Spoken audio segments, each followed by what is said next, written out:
Yes, hello students. आज मैं आपको चाइल्ड साइकोलॉजी का नेक्स्ट पियाजे पढ़ा चुकी हूँ। उसके बाद विगोट्स्की की जो थ्योरी है वो आप बताने जा रही हूँ आपको। तो उसमें कोई भी क्वेरी हो तो आप पूछ सकते हैं। अभी मैं स्क्रीन शेयर करती हूँ और वन बाय वन आपको सारे डाउट्स जो हैं आपके क्लियर करूँगी, जिसको आप समझ लेंगे।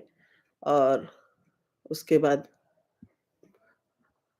आपको फिर जो भी चीज़ समझ में नहीं आएगा वो आप पूछ सकते हैं।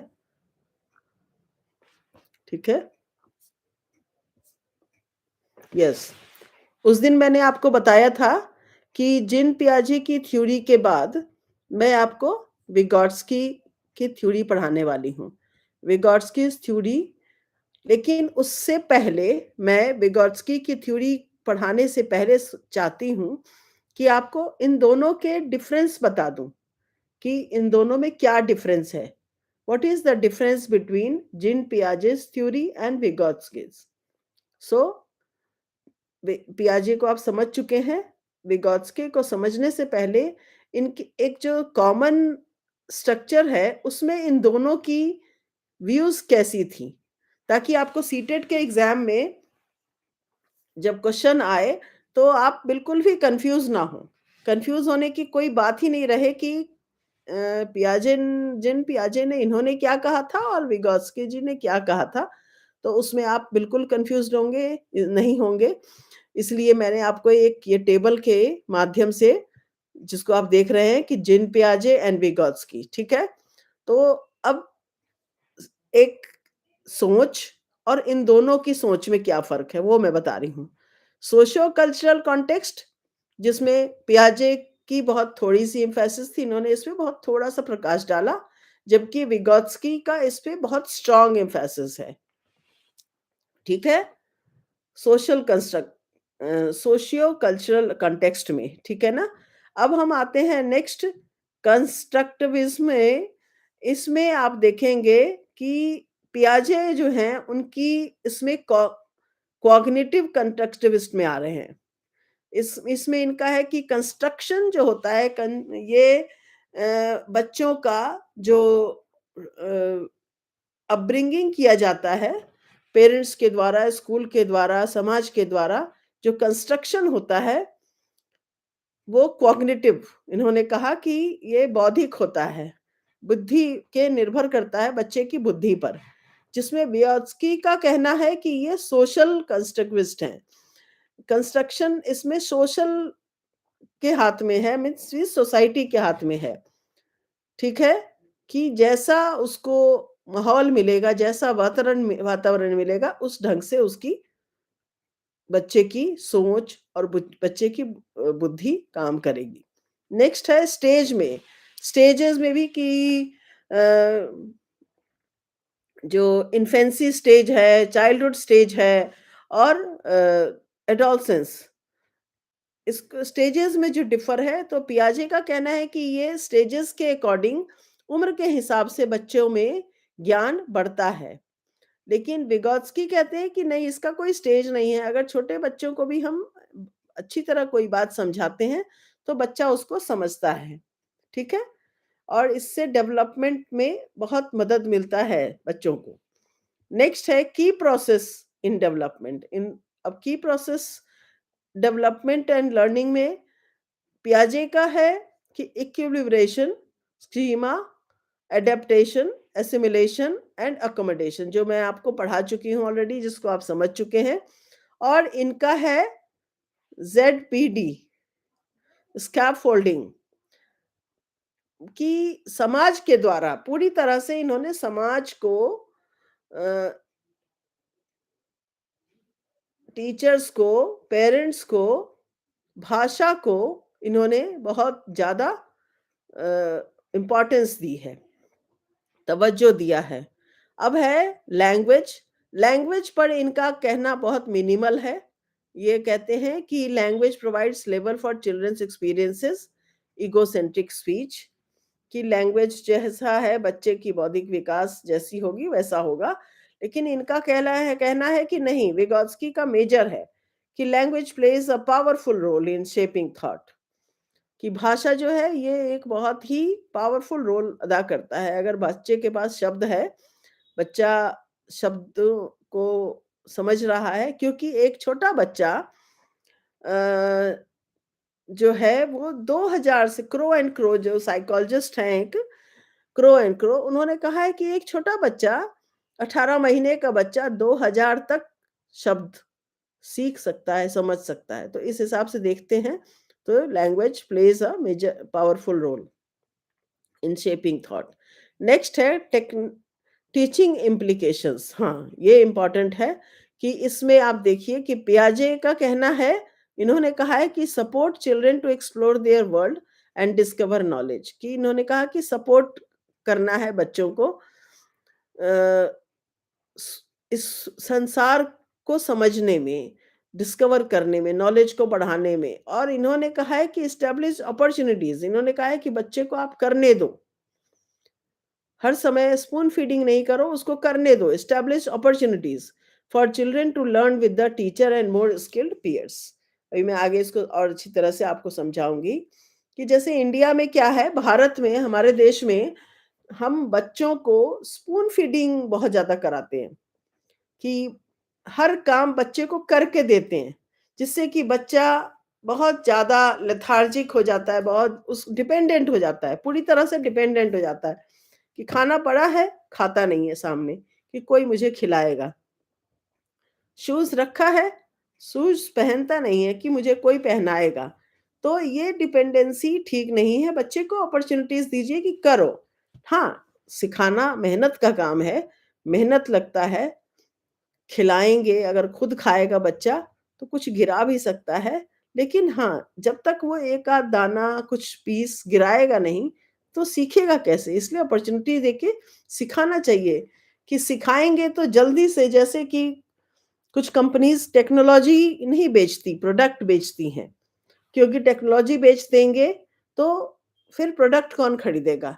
लेकिन बच्चों के साथ तो हमें टेक्नोलॉजी बेचनी पड़ती है ना, स्कूल में टीचर्स को, कि ये काम ऐसे करो, इसको ऐसे करना चाहिए।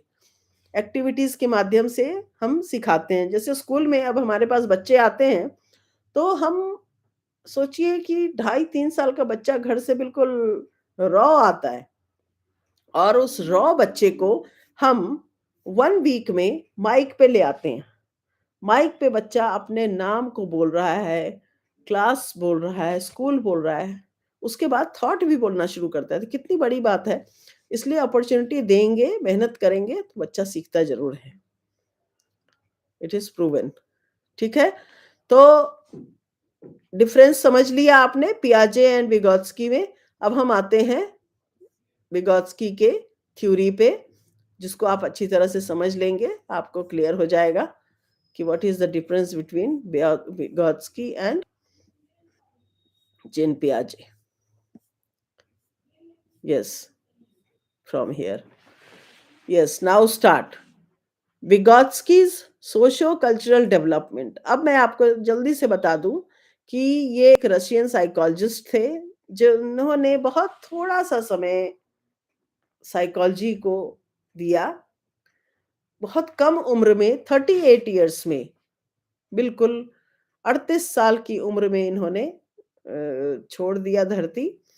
और इतने कम उम्र में इन्होंने बहुत अच्छी जो डेवलपमेंट की, सोशियो कल्चरल पे जो इन्होंने अपनी थ्योरी दी, उस थ्योरी को हम आज भी मानते हैं, और बहुत अच्छी थ्योरी है।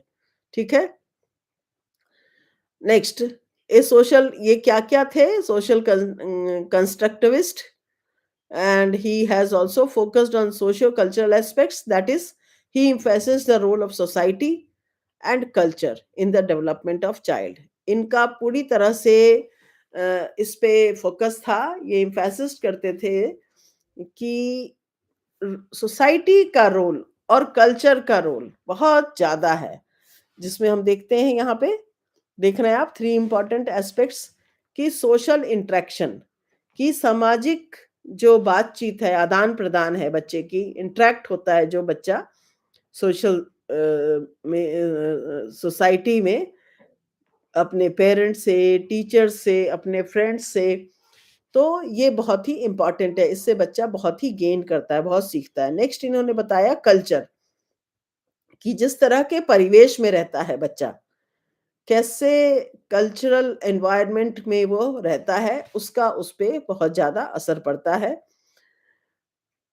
कि पॉश एरिया में रह रहा है, हिंदू फैमिली में है, मुस्लिम फैमिली में है, क्रिश्चियन फैमिली में है, सिख फैमिली में है, किस तरह की फैमिली में उसका रहन-सहन है, उसका पालन-पोषण है, उस कल्चर का उस पे असर पड़ता है। तो बच्चे का कुल मिलाकर सोशल एनवायरनमेंट जो है बच्चे के ऊपर बहुत ज़्यादा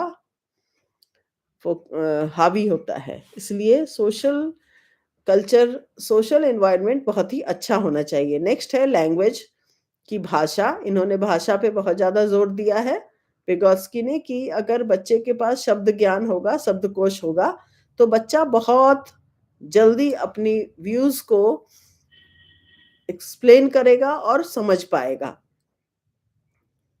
जैसे कि आप किसी दूसरे देश में घूमने जाते हैं या कहीं ऐसी जगह जाते हैं जहाँ आपको वहाँ की भाषा आती होती है, तो आप बहुत कंफर्टेबल फ़ील करते हैं, सब कुछ बता पाते हैं। जहाँ आपको भाषा में दिक्कत आती है, मान लीजिए कि इंग्लिश कंट्री में गए और आपको इंग्लिश नहीं आती, तो आपको कितनी दिक्कत आएगी। सेम इन बच्चे के साथ भी होती है कि अगर उसके पास शब्दकोश है, शब्द ज्ञान है, तो बच्चा अपने आप को बिल्कुल कंफर्टेबल फ़ील करता है।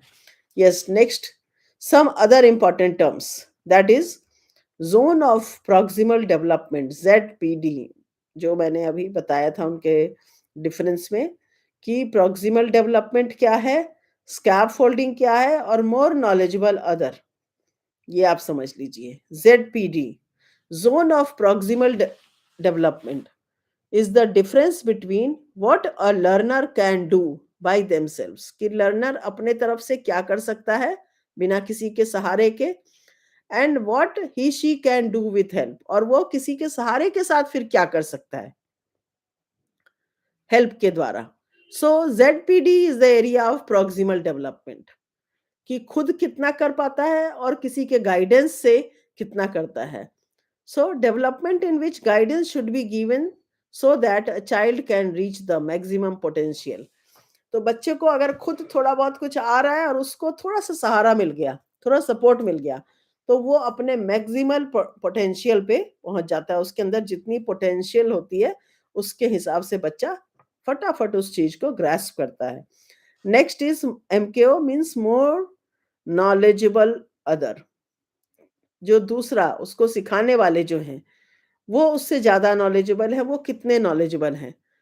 Those who knows more than the learner, कि पढ़ने वाले से पढ़ाने वाले का अगर नॉलेज अधिक है, तो बच्चा बहुत जल्दी सीखता है। इसलिए टीचर ट्रेनिंग की रिक्वायरमेंट होती है कि अगर टीचर्स ट्रेन्ड होंगे, तो बिल्कुल वो अच्छी तरह से ऐज के अकॉर्डिंग, बच्चे की पोटेंशियल के अकॉर्डिंग बच्चे को चीज़ों से अवगत कराएँगे, बता पाएँगे, तो बच्चा बहुत जल्दी डेवलप करता है। जिसमें आप देख रहे हैं एग्ज़ाम्पल्स में टीचर्स, पेरेंट्स, पीयर्स, भाई-बहन, बड़े, फ्रेंड सर्कल, टेक्नोलॉजी, जैसे बच्चा मोबाइल फ़ोन, टेक्नोलॉजी है, गैजेट्स, बहुत सारे गैजेट्स हैं, उनके माध्यम से सीख रहा है। तो ये चीज़ें जो हैं, जो मोर नॉलेजेबल, जो उससे अधिक नॉलेज रखते हैं, that is MQ। Here in the following image, the father is providing scaffolding to the child by holding the bicycle from the back. Yes, देखिए, ये बहुत लोगों ने ऐसा किया होगा, बहुतों के साथ उनके पेरेंट्स ने साइकिल सिखाते समय स्कैफोल्डिंग, कि बच्चे को पीछे से पकड़ा हुआ फ़ील हो रहा है, बीच में वो बच्चे को छोड़ रहे हैं, पकड़ रखे हैं। बच्चे के अंदर ये है कि मेरा हाथ, मेरे साइकिल को मेरे पापा ने पकड़ रखा है, मैं बिल्कुल सेफ हूँ। और जब वो माइंड से बिल्कुल सेफ फ़ील कर रहा है, तो वो राइड करता है। और अगर वो 2 पैडल मार के आगे बढ़ता है और उसके अंदर आगे बढ़ने पर कॉन्फिडेंस आता है, तो वो अपने आप फिर कॉन्फिडेंस से सीख जाता है। इसलिए सपोर्ट पीछे से रखना बहुत ज़रूरी है। Scaffolding is a temporary structure of help providing in the zone of proximal development. ठीक है? चहुमुखी विकास में ये बहुत ज़रूरी है। While providing scaffolding, teachers, peers, or MKO break the problem into parts, give clues, or provide support according to the need. अब इसमें क्या होता है, हम पूरी तरह से बच्चे के एकदम पकड़ के ही नहीं रखते हैं, उसको क्या है, बीच में छोड़ते हैं, रोकते हैं, समझाते हैं, बताते हैं, और तब धीरे-धीरे बच्चा उसको ग्रैस्प करता है। MKO does not need to solve the entire problem. पूरी प्रॉब्लम को स्कैफोल्ड या एमकेओ जो मोर नॉलेजेबल अदर है, वो नहीं बता पाता, but he needs to give hints और सॉल्व हाफ प्रॉब्लम्स। थोड़ी बहुत प्रॉब्लम सॉल्व कर देता है।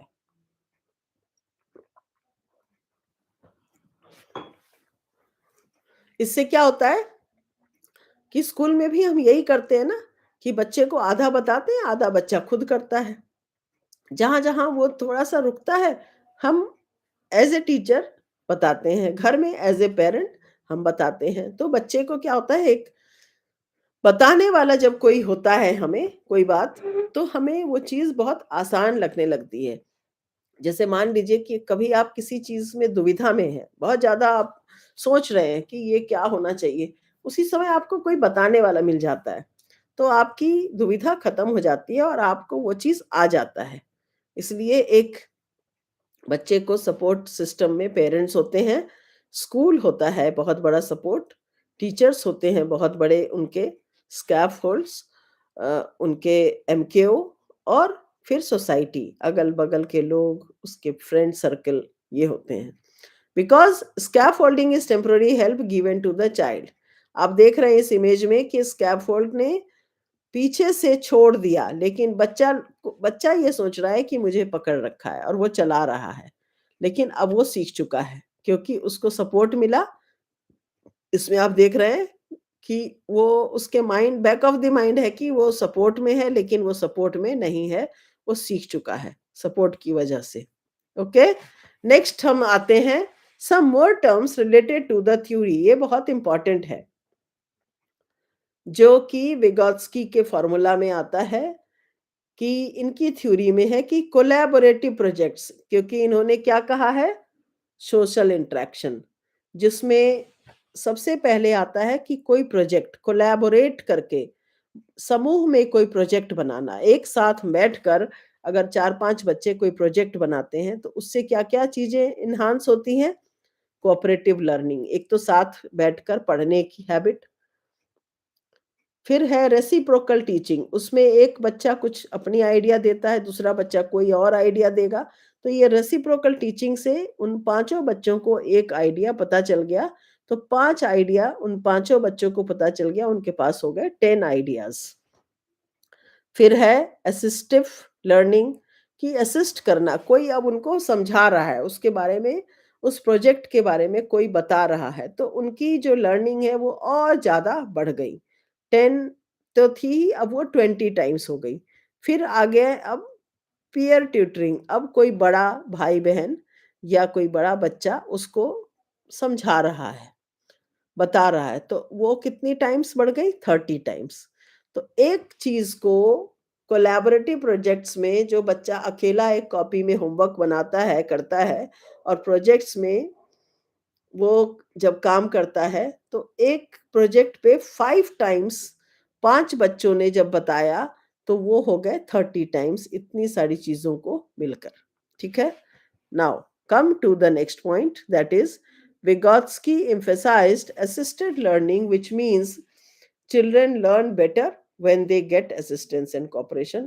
Yes, it is clear कि जब कोई असिस्ट करता है, जब कोई कोऑपरेट करता है, तो बच्चा बहुत जल्दी सीखता है।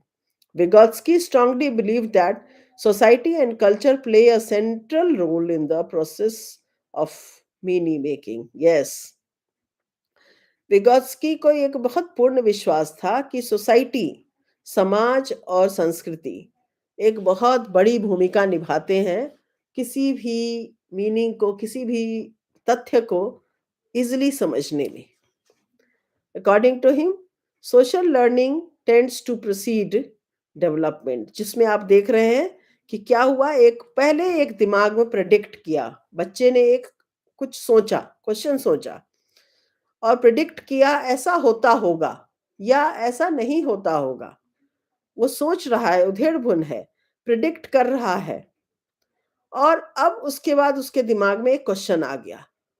प्रिडिक्ट करने के बाद क्वेश्चन आया, क्वेश्चन ने फिर प्रिडिक्ट किया। उसके बाद अब वो समराइज़िंग पे पहुँच गया। उसको कुछ सोचा, उसने पूछा जब, तो उस क्वेश्चन का उसको थोड़ा बहुत आंसर मिला, क्योंकि वो सोशल इंटरैक्शन की बात हो रही है यहाँ और उसके बाद क्लैरिफाइंग हो गई, समझ गया। तो ये सारी चीज़ें जब हुई, आप देख रहे हैं एरो मार्क दोनों साइड में, मीन्स कि ये रेसिप्रोकल टीचिंग है कि प्रेडिक्ट किया, क्वेश्चनिंग आई, समराइजिंग हुई, क्लैरिफाइंग हुई। ये रेसिप्रोकल टीचिंग की आदान-प्रदान वाली चीज़ें जो हमने अभी ऊपर देखी, बच्चे की जो प्रोजेक्ट्स में, कि बच्चा जो ग्रुप में प्रोजेक्ट बनाता है, वो कैसे रेसिप्रोकेट करता है अपनी आइडियाज़ को, that is called reciprocal teaching. Now come to the next point, जिसको हमने समझ लिया है अभी। इसको हम समझते हैं कि थ्योरी डिफर्स फ्रॉम पियाजे इन सेवरल वेज में क्या-क्या है, कि Vygotsky plays considerably more emphasis on social factor contributing to the cognitive development, ठीक है? Vygotsky plays more emphasis on role of language. Uh, Vygotsky, according to him, adults play an important role कि समाज बड़े लोग means parents, teachers, peers. According to Vygotsky, social interaction involving a cooperative or collaborative learning, जो हमने अभी ऊपर समझ लिया है। Now, Vygotsky and language, भाषा और Vygotsky का बहुत बड़ा मेल है। विगोत्स्की का कहना है कि पूरी तरह से भाषा का ज्ञान होना बहुत महत्वपूर्ण है, क्योंकि बिना भाषा के हम कुछ भी नहीं कर सकते। ये बिल्कुल सच है कि अगर हमें कोई भाषा नहीं आती है, मान लीजिए कि आप जर्मनी गए और जर्मनी में जर्मन भाषा बोली जाती है और आपको वहाँ की जर्मन बिल्कुल नहीं आती, तो आप वहाँ बिल्कुल गूंगे की तरह, बहरे की तरह रहेंगे और आप कुछ नहीं समझ पाएँगे। मान लीजिए आप इंग्लिश बहुत अच्छी जानते हैं, आप हिंदी नहीं जानते हैं। साउथ इंडिया का कोई व्यक्ति यहाँ नॉर्थ इंडिया आता है और वो इंग्लिश में बोल रहा है और यहाँ हिंदी में बोला जा रहा है, तो वो उसके लिए बिल्कुल बेवजह है, वो उसके लिए कोई वजह ही नहीं रह गई उस चीज़ की, कि वो क्यों, कैसे करेगा। तो इसीलिए भाषा जो है बहुत ही महत्वपूर्ण है। vygotsky इस पे बहुत विश्वास करते थे। vygotsky believed that language develops through social interactions. उनका कहना था कि भाषा जो है वो ऐसे ही नहीं आ जाएगा कि आप किताब पढ़ लोगे और भाषा आ जाएगा आपको। उसके लिए है सोशल इंटरैक्शन, कि कोई भी चीज़ हम सीखते हैं, पढ़ते हैं और जब हम उसको एक्सपीरियंस करते हैं, जैसे टीचर ट्रेनिंग आपने कर ली, आपने बातों को समझ लिया, लेकिन जब आप क्लास में एंटर करेंगे, तब आपका रियल ट्रेनिंग स्टार्ट होगा। तब क्या होगा, आप बच्चों के साथ इंटरैक्ट करेंगे। बच्चा घर में बहुत सारे पोएम गा रहा है, बोल रहा है, डांस कर रहा है। जब स्कूल पहुँचता है तो एक सिस्टमैटिक वे में अब उसको पोएम गाना है। सिस्टमैटिक वे में खड़े होना है, लाइन में, प्रेयर में खड़े होना है। तो ये सारी चीज़ें लैंग्वेज को डेवलप करने में बहुत ही अहम भूमिका निभाती हैं। Vygotsky's views language as man's greatest tool. Vygotsky का कहना है कि लैंग्वेज एक इंसान की सबसे बड़ी टूल है, सबसे बड़ा हथियार है। A means for communicating with the world. भाषा ही केवल पूरे संसार से हमें जोड़ सकता है, ठीक है ना? तो इसमें आपको कोई भी, कहीं भी, कुछ भी कन्फ्यूज़न है, कोई क्वेश्चन पूछना है, तो आप बेहिचक पूछ सकते हैं, मैसेज कर सकते हैं।